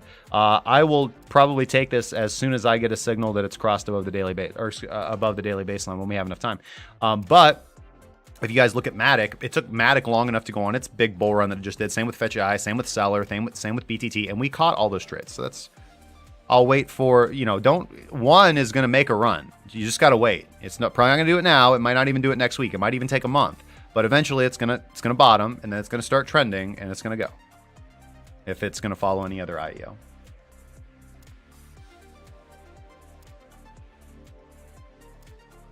Need 3 more? You can never have too many monitors, man. Tell him, Ben. Tell him, Ben. All right, so let's go back to BitMEX. We'll start off on BitMEX, and then we'll look at ByBit and see if we got any ByBit trades. Let's go to BitMEX. ZERP M19. No. Nope. ZERP M19, no. And like I said, time transformation just keeping us nice and cool and collected. Wait, hold on a second. ZERP was called with...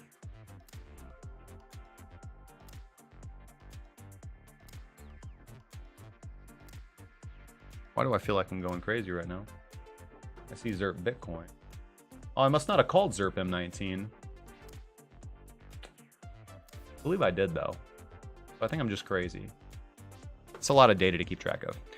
So it was called with Minx, and Minx telling us to do nothing. So let me rephrase that then. So I'm gonna hold that trade open. I'm gonna hold XRP open. And that hurts to say, people. So now, knowing that Minx called it, I can look at the proper indicator. Right, because that doesn't make sense that TT called it. All I had to do is look at that for more than 5 seconds. But I'm trying to do things in a rush because I'm on the stream and I got 1,000 coins to go through. Well, 100 and some, but... Oh, you know what? Because I'm on the hourly. Man, who gave this guy his trader's license? TT did call this. I'm tripping like a moose in a nutsack. Yeah, figure that one out, guys. All right, so XRP is going to cross under. XRP is going to cross under. So those are going to be closes. All right, final answer. Fuck ZERP. Yeah, same on, well, XRP M19 looks like an early exit and profit for me. Again, what did I say? Let me go back over to BitMEX. Yeah, up to 4.28%, but that's ROE, so don't get that. I didn't. That's a break-even trade, pretty much, right? What did I say? That's $50. Yeah, it's $50. It's a break-even trade. That's nothing. ADA M19. We're already in a position, so no reason to look at ADA. EOS, did we go long on EOS? No, hell no. Like, why would we go long on EOS? There was no signal to go long. Absolutely not. Go rewatch the stream from last night if you think I said something about EOS. I will send you $1,000 if you can find a clip of me from last night saying I'm taking an EOS position.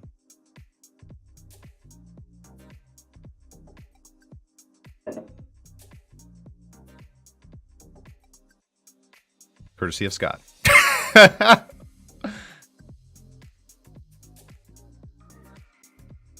Cryptomeister's like, ZERP people are like, he likes us, and then not so much.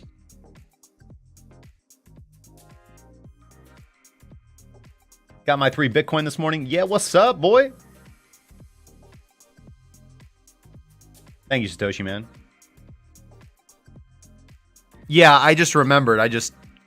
was trying to remember, you know, because it seemed like it was an older trade. And then I go over here to my live trade tracker, which has ZERP BTC on it, but does not have ZERP M19. But I have a ZERP M19 position open.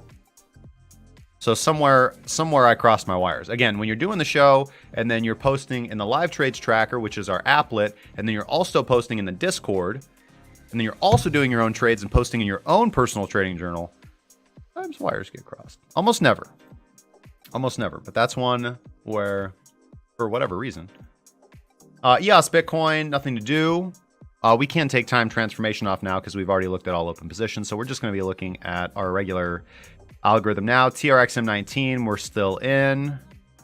Or sorry, no, that all take profit threes. So I don't see any continuation signal now, so nothing to do. Bitcoin Cash, can we finally do something with Bitcoin Cash? Ooh, are we going to get a Bitcoin Cash short? Come on, baby. Gonna look at BCH M19 real closely.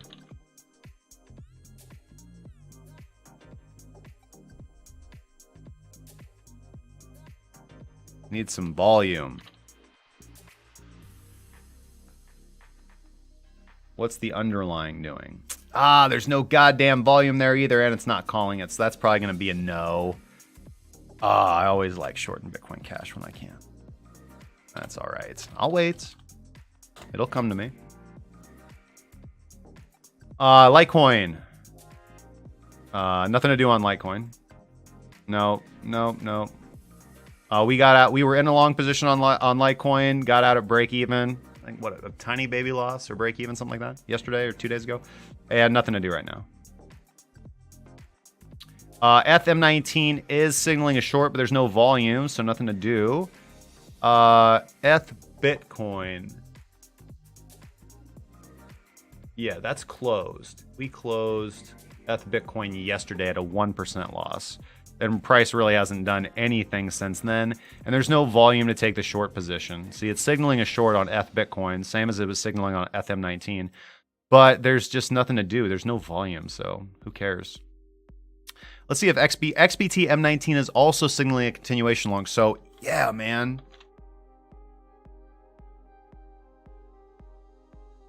Yeah, we're going to go long on Bitcoin tonight. We're going to go ahead and get that set up. XBT USD on BitMEX, XBT M19 on BitMEX, XBT USD on ByBit. What do you guys want to do?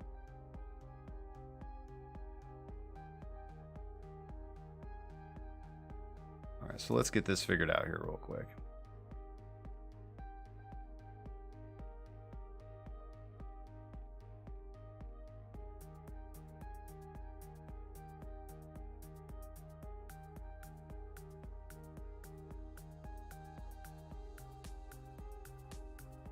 Just doing my position size, guys.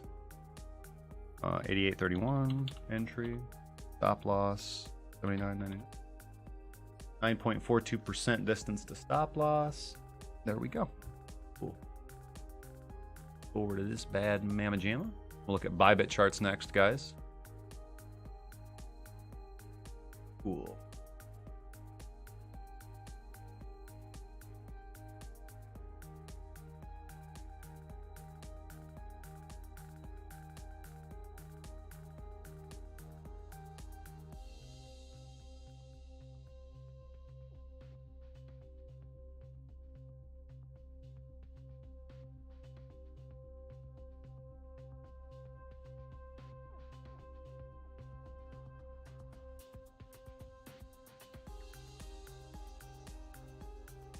Cool. And let's go.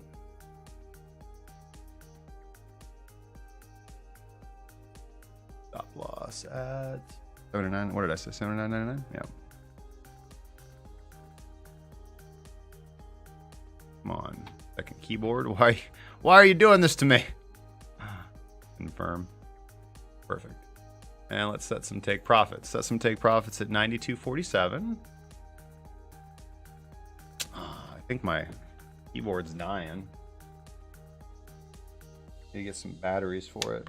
Hopefully it can get through the night. Anybody got some AAAs on them?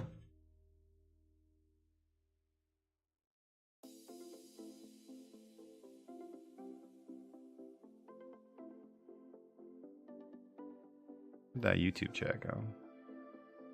Thank you, Batam.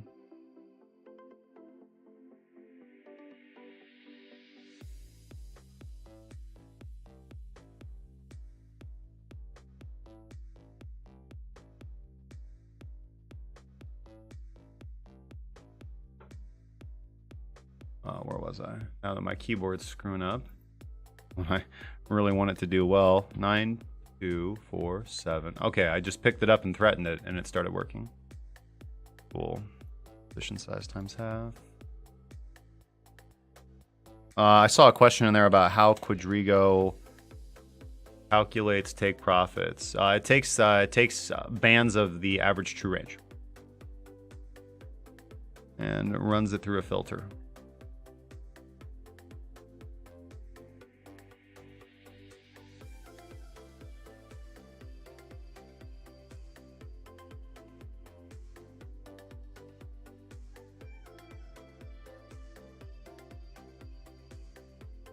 $97.49.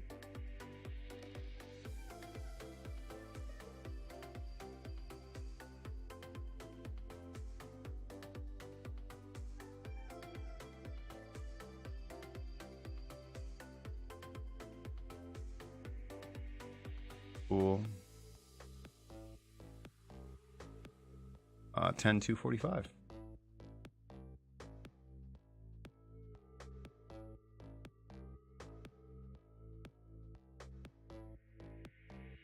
$117.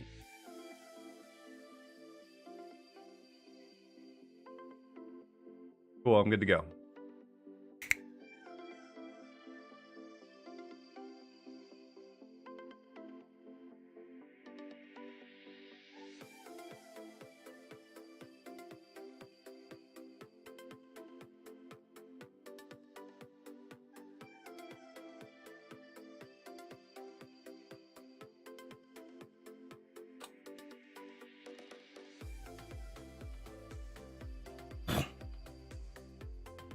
I'm really ticked off about that.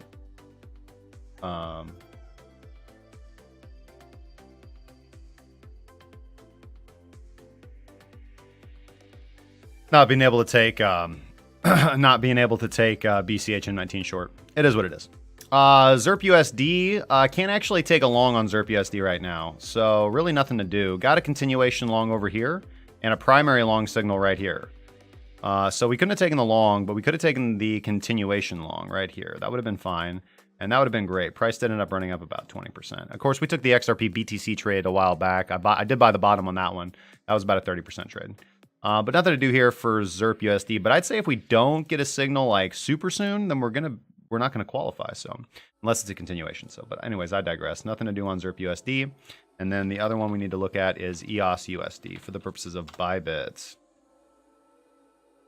Nothing to do here.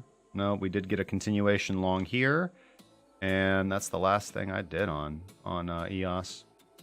Yeah, all three TPs hit. That price ran up about 30%, 28.89 actually to be precise, and then gave you an exit signal here. Still at 14%, so great trade. All right, so we're done with futures exchanges. There's nothing to do so far now as futures exchanges go. So let's go through our Bitcoin pairings. Let's go look at large sat coins. Nothing to do on Zen. Nothing to do on Neo. Actually, Neo might be signaling an early exit. What was Neo? I got to go back to the live trades tracker. What was Neo called with?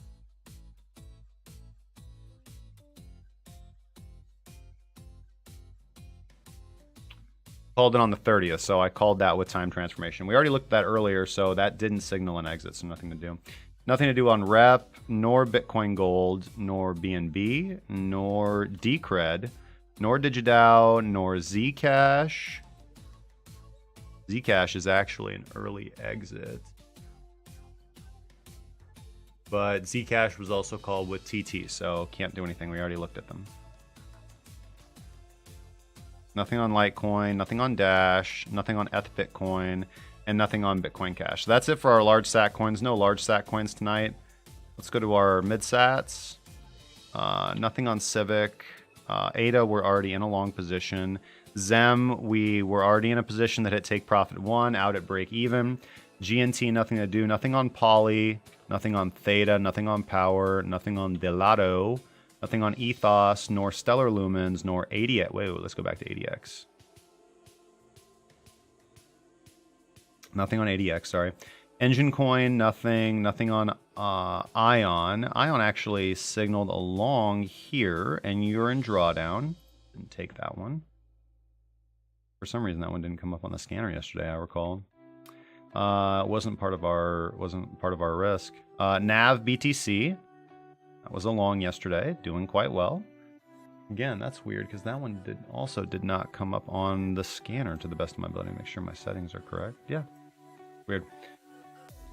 Storage, Kyber Network, Fetch BTC is signaling along.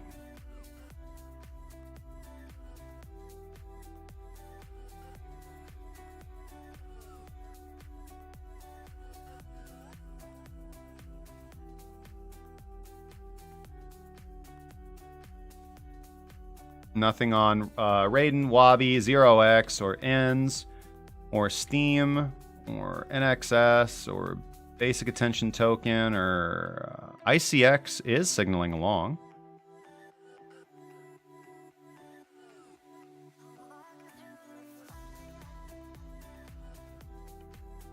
One chain is also, but it got filtered out from the white line, so there's nothing to do there. Aaron was a trade that we took. We're at a profit on that a while ago. Nothing on ZERP, nor IOTA, nor ONG, or Metal, or ENG, or Breadcoin, if you guys are feeling hungry for some carbs.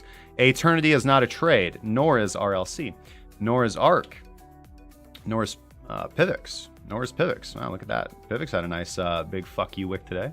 Congratulations to those who got into that. EVX is signaling along, on the other hand.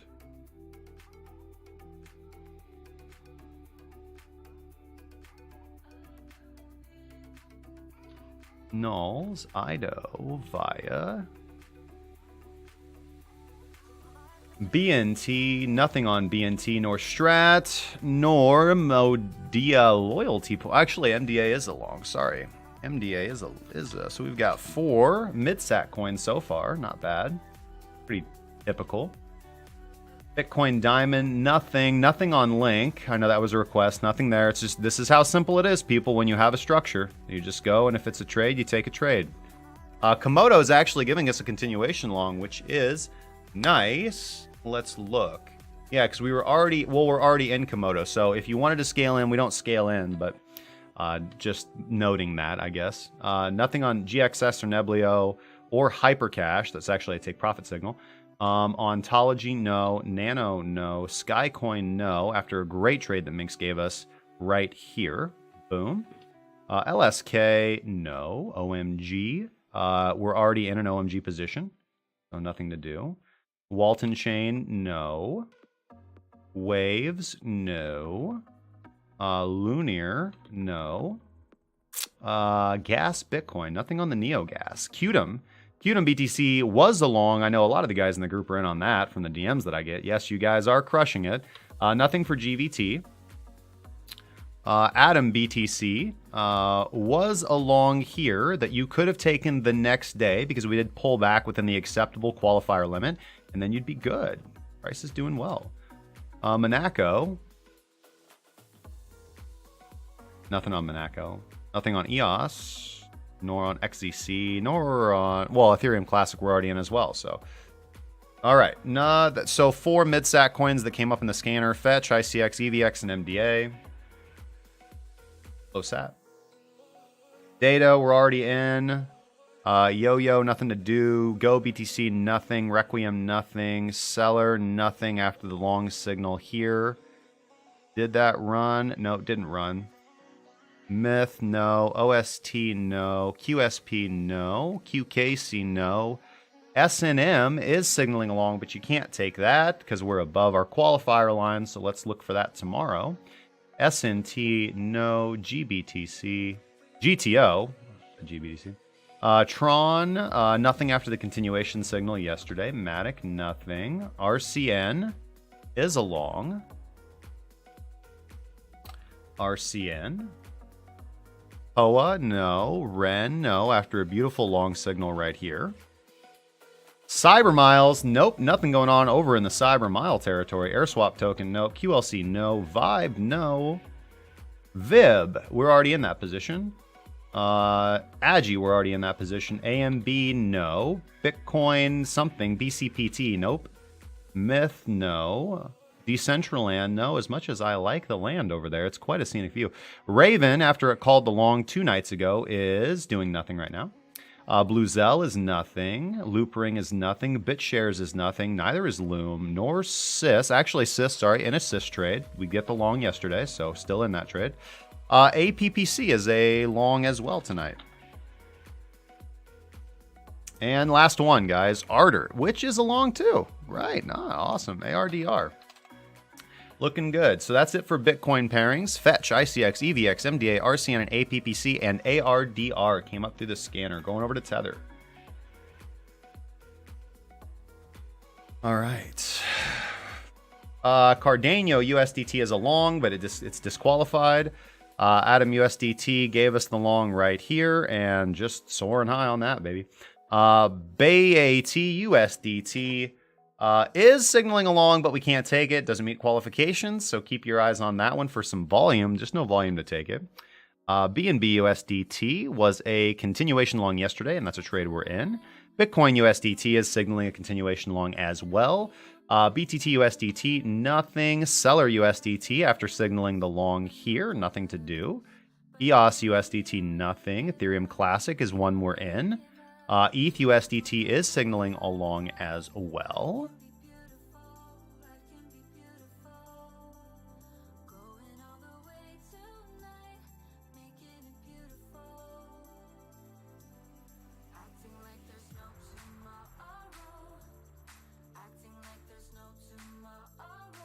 I'm gonna wrap this up in about 8 minutes. Let's scroll through these tether pairs. Fetch was a long yesterday. That's the position we're in. HOT, no. ICX USDT. That's a continuation long. That's discretionary, but it does qualify. So I'm not going to discriminate. That's not what we do.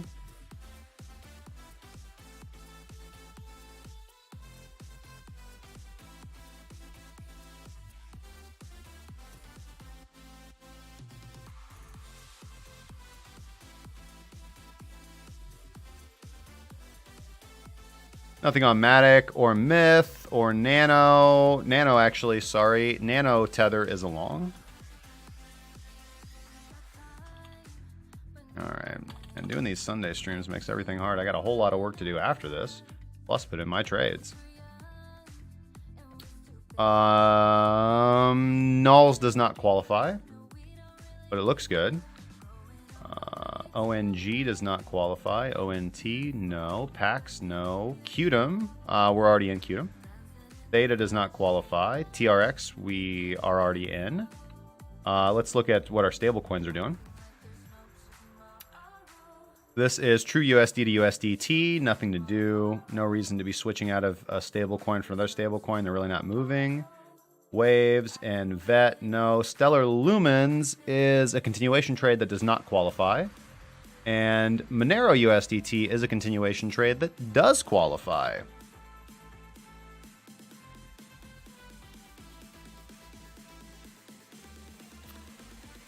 And Ziliqua qualifies as well. And nothing to do with ZRX. So there you have it, guys. That is the entire cryptocurrency market worth trading, in my humble opinion.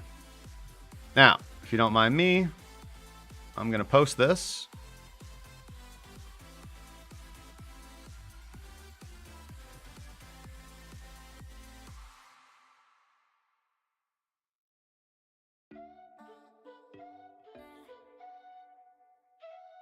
Somewhere. There it is.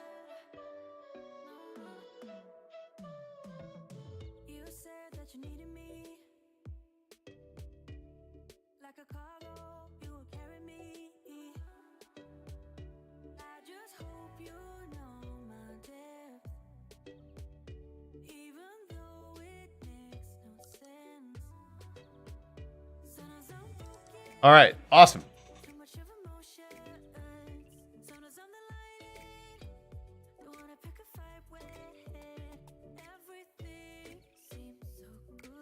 Do I do stocks and shares? Yeah, every day, man. Thomas Hexaberg, Day Trader Full, Modders, YNER04, and Ravi, thank you so much for the subscriptions over there on YouTube. Love you guys. Brian Anthony, thank you, brother. All right. So with that said, man, let me hop over here. All right. Thank you guys for joining me for another exciting episode of Breaking Bitcoin Market Update. Of course, I have been your host, Justin Wise, lead analyst and senior mentor at CrackingCryptocurrency.com. Hopefully, you guys go on to have a fantastic evening. I'm going to go ahead and put my positions on. Make sure that you guys trade safely. Listen, for those of you who are new to the stream, who don't understand how we do things here at Cracking Cryptocurrency, don't take the trades that I just taught you. You most likely don't understand how we take profit or adjust our stops or just manage our positions whatsoever. Wait, if you're new to the channel, just wait a few weeks, kind of get an idea for how we do things, and then you guys, again, take it at your own discretion. I'm not your... Listen, for those of you guys who know what you're doing and are in the group, you guys are good. For those of you who are not, proceed with caution. Anyways, so make sure that you guys trade safely. If you guys have any questions, comments, sarcastic remarks, death threats, or opinions, I switched it up. Did y'all know that? Leave your comment in the section down below. I'll try to get back to you within 48 hours. CryptoKitty, thank you so much for joining us tonight. And thank you guys so much for all your time and patience and for being here with me tonight. I will catch you guys tomorrow from noon to 2 Central Daylight Time. From wherever you happen to want to watch. The time's never going to change. It's always going to be the same. Make sure you guys trade safely. I'll catch you on the next one. Later, guys.